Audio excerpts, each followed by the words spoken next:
Europe 1. Le journal de 7h sur Europe 1, Christophe Lamar. Bonjour Christophe. Bonjour Dimitri, bonjour à tous. Les premières analyses ont parlé. Il n'y a hélas plus aucun doute. Le corps sans vie retrouvé dans un cours d'eau près de Nevers dans la Nièvre est bien celui de Lina. L'adolescente de 15 ans s'était volatilisée le 23 septembre 2023 à 500 km de là, alors qu'elle marchait sur une petite route du Bas-Rhin. Bonjour Mélina Fachin. Bonjour Christophe, bonjour à tous. Correspondante d'Europe 1 dans le Grand Est, vous êtes en direct de Saint-Blaise-la-Roche. Lina devait rejoindre la gare de cette commune lorsqu'on a perdu sa trace.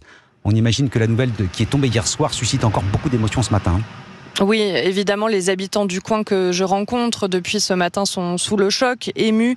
J'ai moi-même appris la triste nouvelle à Amandine qui vit ici à Saint-Blaise-la-Roche. C'est triste. Et puis, ça fait froid dans le dos, quoi. On avait toujours un espoir quand même, malgré tout. Surtout pour la maman, en plus. Moi-même qui suis maman d'une petite fille, voilà quoi. J'imagine la tristesse, quoi. Pour l'instant, on accuse le coup, me dit hors micro l'un de ses voisins qui connaissait Lina. Mais viendra ensuite le temps des questions, puisqu'il en reste beaucoup. Que faisait Samuel Gonin, le principal suspect à Plaine, ce 23 septembre 2023 ? Pourquoi et comment Lina s'est-elle retrouvée aussi loin de chez elle, dans la Nièvre ? La voiture de Samuel Gonin a été géolocalisée là-bas le lendemain de la disparition de l'adolescente. Cela faisait-il plus d'1 an que son corps se trouvait à cet endroit précis, dans ce cours d'eau ? A-t-elle été violentée ? De quoi est-elle décédée ? Les enquêteurs vont désormais tenter de répondre à toutes ces questions. Une analyse médico-légale est en cours pour déterminer les causes de la mort de Lina. Mélina Fachin en direct de Saint-Blaise-la-Roche. On vous retrouve Mélina dans le journal de 8h. C'est le grand dossier de la rédaction d'Europe 1 ce matin. Marseille, plus que jamais sous l'emprise des narcotrafiquants, avec une scène digne d'un Far West le week-end dernier dans le quartier de la Cayolle. Un quartier connu pour son trafic de drogue. Ne rien dire, ne pas se plaindre et baisser les yeux. Ce quotidien, les riverains l'ont dénoncé cet été. Nouveau cap franchi samedi dernier, effectivement. Un homme armé a forcé un bus à s'immobiliser. Il cherchait 2 voyageurs bien particuliers. Grosse frayeur pour les passagers. Nina Pavant, correspondante d'Europe 1 à Marseille. Reportage.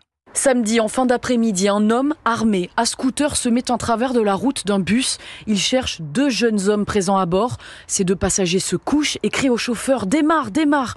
Le conducteur, lui, qui fait preuve d'un immense sang-froid, verrouille les portes. Pied au plancher, il esquive l'homme armé et réussit à faire demi-tour. Dans le quartier, c'est l'Omerta. Une seule habitante a accepté de parler à notre micro.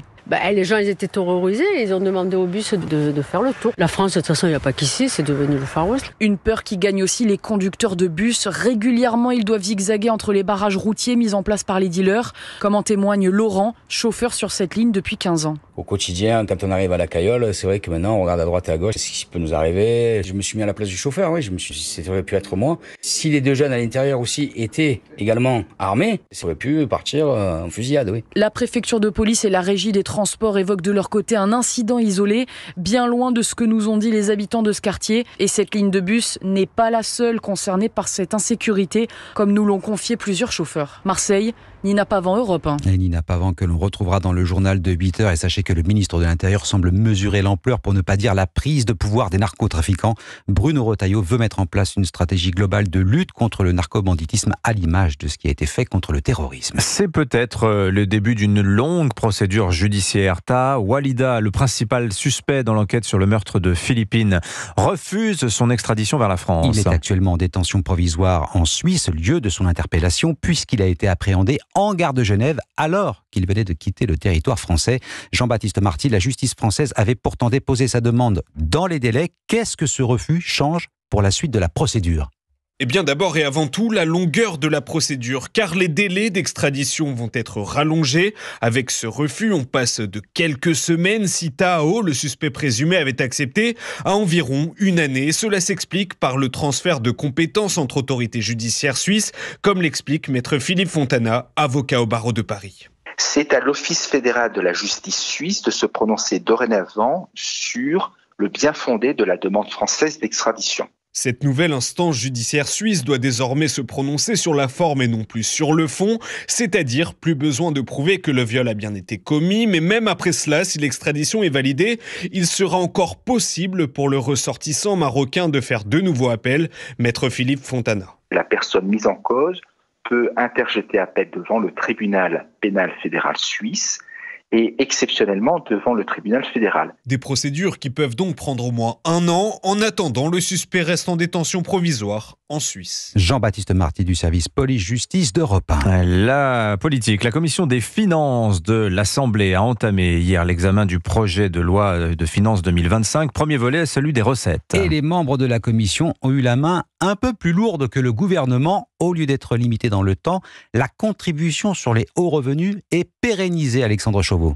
Malgré l'opposition de la droite et du député ciotiste Géraud Verny. Aujourd'hui, 76% des recettes fiscales est assurée par 10% des contribuables les plus riches. Donc, nous sommes contre cet article qui est un nouvel impôt sur la réussite. La gauche et le Modem l'ont emporté sur cet amendement, initialement prévu par Bercy pour s'arrêter en 2026. La contribution sur les hauts revenus, qui concerne 24 000 foyers, sera, si le texte en restait là, inscrite de manière pérenne dans la loi. Jean-Paul Mattei, député Modem. Là, c'est une mesure de justice fiscale, si elle est bien étudiée, bien paramétrée, bien équilibrée, je pense qu'il n'y a pas de raison qu'on la limite dans le temps. La commission rejette en revanche la suppression de plusieurs niches fiscales, celles accordées aux journalistes, aux conseillers régionaux, mais aussi la suppression du régime des intermittents du spectacle, défendu par le député RN Jean-Philippe Tanguy. Je ne comprends pas, quand on est pour le travail ou contre la justice sociale, qu'on considère que c'est à l'État et que c'est aux travailleurs français de financer un régime qui ne fonctionne pas. Et rappelons qu'en cas de recours à l'article 49.3,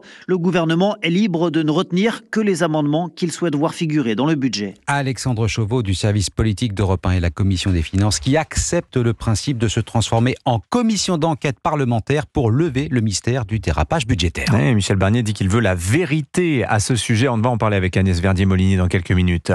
Le salon de l'auto porte de Versailles, c'est l'autre grande vedette de ce rendez-vous parisien. Elle s'appelle la Skyhome. Modèle exposé sur le stand du constructeur Skyworth, appellation d'origine anglo-saxonne non contrôlée en réalité, et oui, c'est une marque chinoise. La Skyhome en est encore à l'état de prototype, mais cette incroyable berline électrique haut de gamme roulera bientôt dans nos rues, un véritable salon roulant. Reportage Aurélien Fleureau. Comme l'impression de monter dans un jet privé, mais ce salon high-tech a bien 4 roues posées dans le hall 5 de la porte de Versailles. Visite guidée avec Mathieu Guillotin, directeur général Europe de Skyworth. Bienvenue à l'intérieur de notre Skyhome. C'est un véhicule tout à fait ambitieux, très étonnant. Nous sommes véritablement en plein milieu de ce qu'on pourrait imaginer dans des films futuristes, mais c'est ce qui va se retrouver sur nos routes dans un an. En Chine, l'entreprise était d'abord spécialiste de l'électronique et elle le montre. 2 écrans incurvés géants trônent à l'avant et à l'arrière. Et du côté du toit, c'est presque un home cinéma. Alors c'est un toit qui n'en finit pas, c'est un véhicule de 5,25 m, c'est un toit tout en verre bien évidemment, sérigraphié, qui couvre un écran de télévision qui se rétracte le long de ce toit ouvrant. La commande vocale permet de lui demander de se garer toute seule.